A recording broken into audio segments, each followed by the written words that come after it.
नमस्कार दोस्तों, स्वागत है आप सबों का एक बार फिर से आपके अपने YouTube channel Ramgarh edu care में। सीडीपी का ये 5वां क्लास है दोस्तों।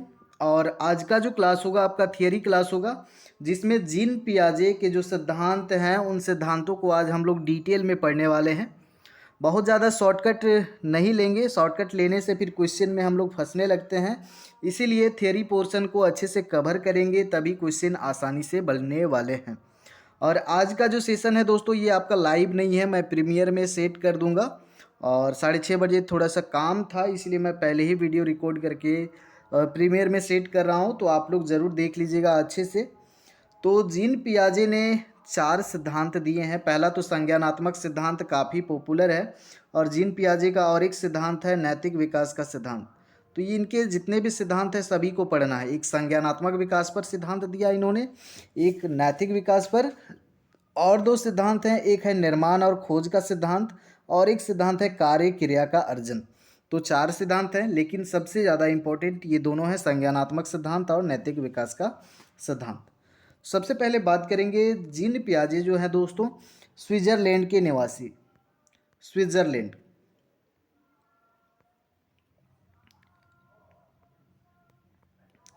तो ये आपको याद रखना है कि ये जो हैं निवासी हैं स्विट्ज़रलैंड के, और इन्होंने संज्ञानात्मक विकास का सिद्धांत को प्रतिपादित करने के लिए अपने बच्चों पर ही रिसर्च करा, यानी कि बच्चों पर ही अध्ययन किया, अपने बच्चों पे स्टडी करके इन्होंने ये सिद्धांत को दिया।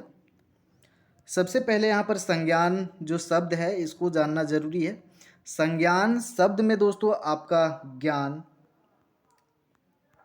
बुद्धि, स्मृति, स्मृति यानी कि मेमोरी, स्मृति, तर्क शक्ति, रीजनिंग, मैथमेटिकल कैलकुलेशन, ये जितने भी वर्ड्स आते हैं, या फिर थिंकिंग, आपका थिंकिंग है यानी कि सोचना, थिंकिंग। और यहाँ पर भाषा, भाषा का विकास, तर्क शक्ति, ये जितने भी टर्म्स हैं दोस्तों, जितने भी टर्म्स हैं ये सभी जो हैं संज्ञान के अंतर्गत ही आते हैं, संज्ञान के अंतर्गत ही आते हैं, कॉग्निशन के अंतर्गत ही आते हैं।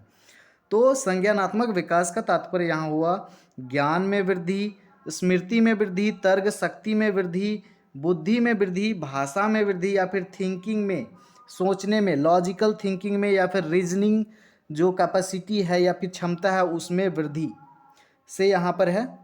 तो इन सब में अगर वृद्धि हो रहा है तो वो संज्ञानात्मक विकास के कैटेगरी में आएगा। यहाँ पर बौद्धिक विकास भी कह सकते हैं इसको। तो ये जितने भी टर्म्स हैं आपको याद रखना है। तो ये सारे टर्मोलॉजी जो हैं ये संज्ञानात्मक विकास के अंतर्गत आएंगे। तो इसके बाद में हम लोग नैतिक विकास डिस्कस करने वाले हैं। तो चलिए थोड़ा सा आपको थियरी पोर्शन की ओर लेके चलते हैं। तो ये जो थियरी है इसको देख करके आपको भागना नहीं है, चीज़ों को समझना है। अपने से भी तो आप लोग पढ़ते ही हो, लेकिन यहाँ से भी पढ़ें, रिविज़न करें। पियाजे के संज्ञानात्मक सिद्धांत के अनुसार वह प्रक्रिया जिसके द्वारा संज्ञानात्मक संरचना को संशोधित किया जाता है इसको समावेशन कहा जाता है या फिर कहलाती है। ये टर्म्स आपको याद रखने हैं। पियाजे ने अपने इस सिद्धांत के अंतर्गत यह बात सामने रखी कि बच्चों में बुद्धि का विकास उनके जन्म के साथ जुड़ा हुआ है। प्रत्येक बालक अपने जन्म के समय कुछ जन्मजात प्रवृत्तियां एवं सहज क्रियाओं को करने संबंध योग्यताओं जैसे चूसना, देखना, वस्तुओं को पकड़ना, वस्तुओं तक पहुंचना आदि को लेकर पैदा हुआ। तो जब पैदा वो होता है तो ये सारी चीज़ें जो हैं ऑटोमेटिक वो सीखा हुआ रहता है। ये सारी चीज़ें पैदा होते ही वो करना शुरू कर लेता है। अतः जन्म के समय बालक के पास बौद्धिक संरचना के रूप में इसी प्रकार की क्रियाओं करने की क्षमता होती है।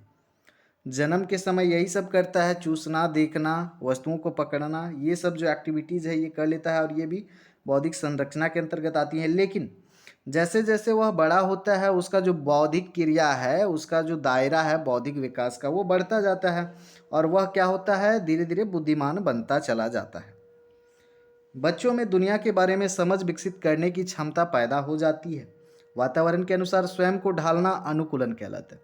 वातावरण के अनुसार जिस तरह का वातावरण है उसी वातावरण में खुद को एडजस्ट कर लेना, खुद को समायोहित कर लेना, ये कहलाएगा आपका अनुकूलन।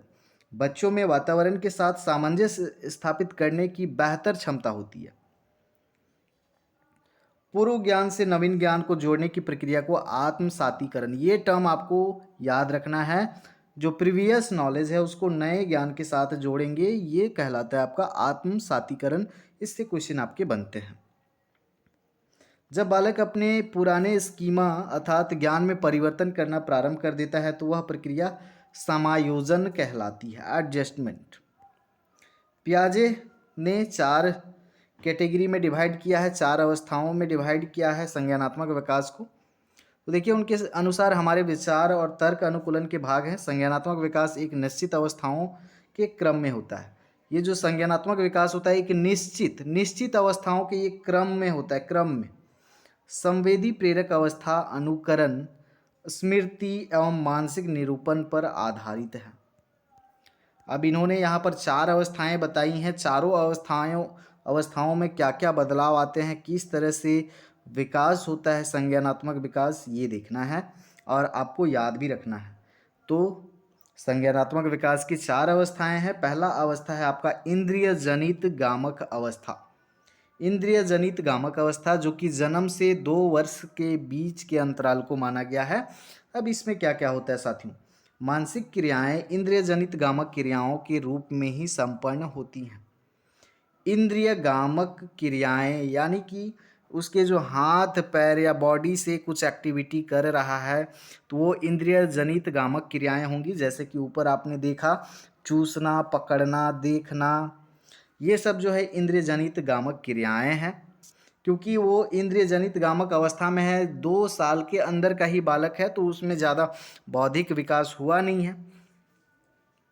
भूख लगने की स्थिति को बालक रोकर व्यक्त करता है। इस अवस्था में व्यक्ति आंख, कान एवं नाक से सोचता है।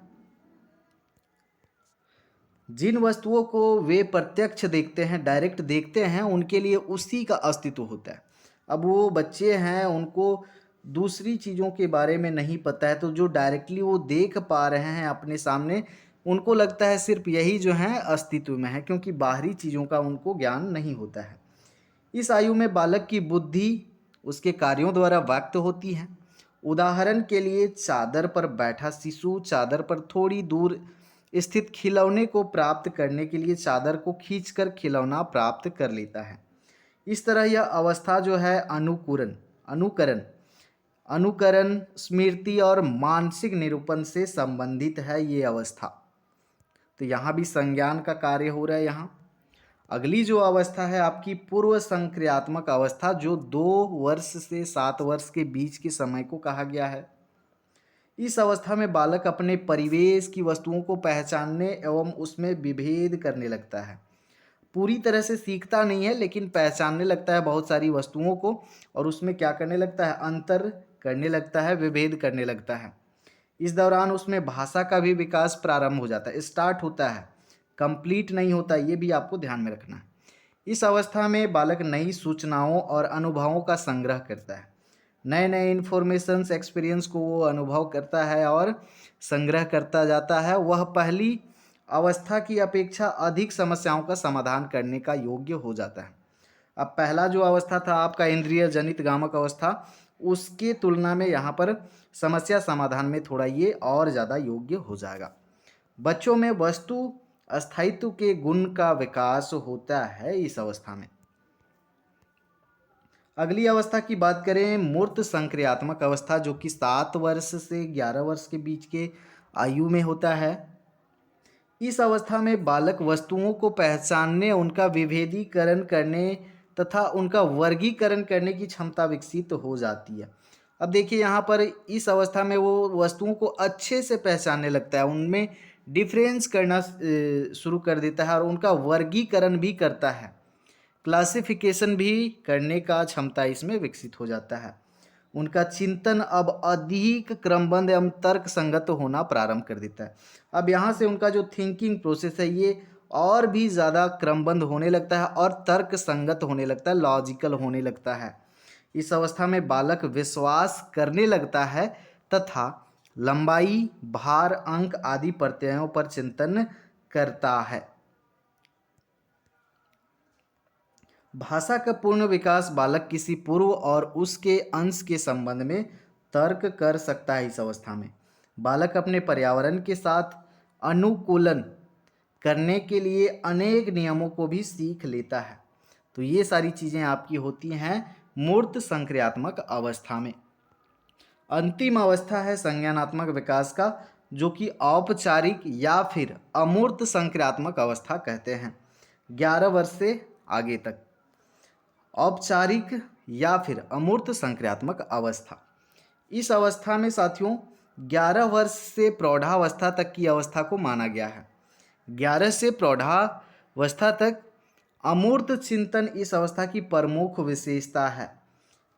यहाँ पर प्रमुख विशेषता है इस अवस्था की अमूर्त चिंतन। इस अवस्था में भाषा संबंधी योग्यता तथा संप्रेषणशीलता यानी कि कम्युनिकेशन का विकास अपनी ऊंचाइयों को छूने लगता है। वो संप्रेषण करने में, कम्युनिकेशन करने में वो बहुत ही अधिक विकसित कर लेता है, खुद को अधिक योग्य हो जाता है। भाषा विकास उसका कंप्लीट हो चुका होता है। इस अवस्था में व्यक्ति अनेक संक्रियात्मक को संगठित कर उच्च स्तर के संक्रियात्मक का निर्माण कर सकता है, क्योंकि ये अंतिम अवस्था है संज्ञानात्मक विकास का। और विभिन्न प्रकार की समस्याओं के समाधान के लिए अमूर्त नियमों का निर्माण यहाँ पर कर सकता है, क्योंकि वो अमूर्त चिंतन करने के योग्य हो जाता है। इस अवस्था में बालक में अच्छी तरह से सोचने, समस्या समाधान करने एवं निर्णय लेने की क्षमता का विकास भी इस अवस्था में हो जाता है। अब यहाँ पर दो और भी यहाँ पर दिए गए सिद्धांत हैं, यहाँ पर लिख देता हूँ, ये कभी पूछा जा सकता है। निर्माण और खोज का सिद्धांत, निर्माण और खोज का सिद्धांत ये भी दिया गया है इन्हीं के द्वारा, जीन पियाजे के द्वारा। तो अभी हमने संज्ञानात्मक विकास का सिद्धांत देखा। इनका और एक सिद्धांत है, वो है कार्य क्रिया का अर्जन का सिद्धांत। कार्य क्रिया का अर्जन का सिद्धांत ये भी अवस्था है। तो इनसे क्वेश्चन बहुत कम या फिर रेयर केस में पूछे गए हैं, ना के बराबर पूछे गए इन सिद्धांतों से। तो इनका एक और सिद्धांत जो है, जो अति महत्वपूर्ण है, जीन पियाजे का नैतिक विकास का सिद्धांत। अब बालकों में नैतिक विकास का सिद्धांत किस प्रकार होता है, कितने अवस्था दिए हुए हैं इन्होंने। नैतिकता का मतलब क्या होता है? सही गलत का पहचान करना, सही गलत का पहचान करना, या फिर नियमों का पालन करना, अनुशासन को मेंटेन करना, ये सब जो टर्मोलॉजी हैं नैतिकता के अंतर्गत आएंगे।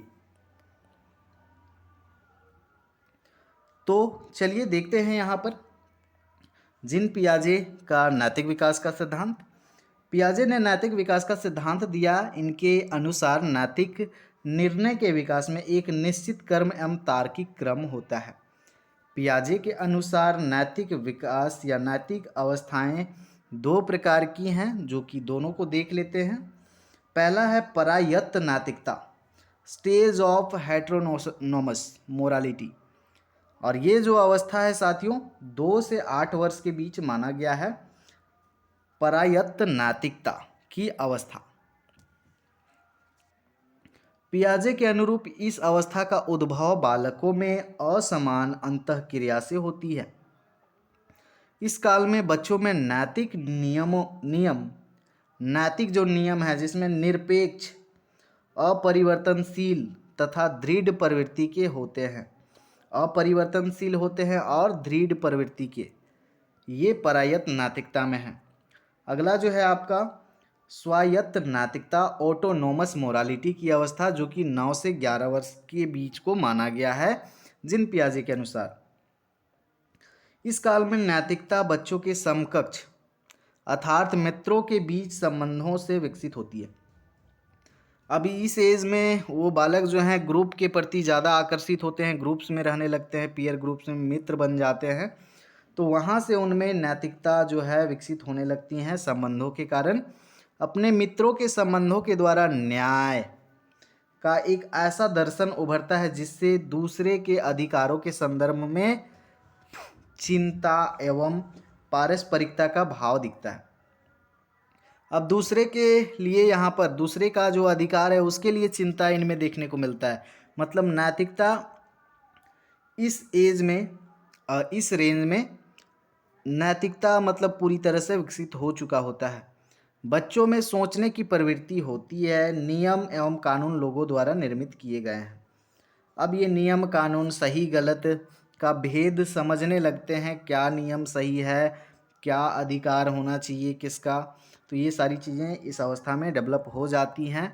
और इन्होंने दो ही अवस्था दिया हुआ है जीन पियाजे का नैतिक विकास का सिद्धांत में। इसके आगे और भी अवस्थाएं होनी चाहिए थी, किशोरावस्था तक होना चाहिए था, लेकिन दो ही अवस्था दिया है। इसीलिए यह जो सिद्धांत है सक्सेसफुल नहीं होता है। ये बहुत सारे मनोवैज्ञानिक जो हैं इसको सही नहीं मानते हैं, फेल बताते हैं, लेकिन कुछ हद तक ये सही है। इनको आगे और भी बताना चाहिए था यहाँ पर, लेकिन 11 तक के बीच में ही इन्होंने स्टॉप कर दिया। तो यहाँ पर जीन पियाजे का संज्ञानात्मक विकास, नैतिक विकास के सिद्धांत, दोनों सिद्धांत को हमने देखा है। सिलेबस के अकॉर्डिंग अगर यहाँ पर हमें कोहलबर्ग का भी सिद्धांत पढ़ना है, कोहलबर्ग के नैतिक विकास का सिद्धांत। उसके बाद में वाइगोत्स्की का सामाजिक विकास का सिद्धांत भी पढ़ना है। वाइगोत्स्की का सामाजिक विकास का सिद्धांत, उन्होंने सामाजिक विकास के सिद्धांत दिए हैं। और यहाँ पर कोहलबर्ग जो है वो भी नैतिक विकास के बारे में ही बताए हैं, अवस्थाएं दिए हुए हैं। तो उनको नेक्स्ट डे देखेंगे, आज थोड़ा टाइम कम है, तो आप लोग अच्छे से कर लीजिएगा इसको रिवीजन। PDF टेलीग्राम में मिलेगा आपको। धन्यवाद दोस्तों, जोहार।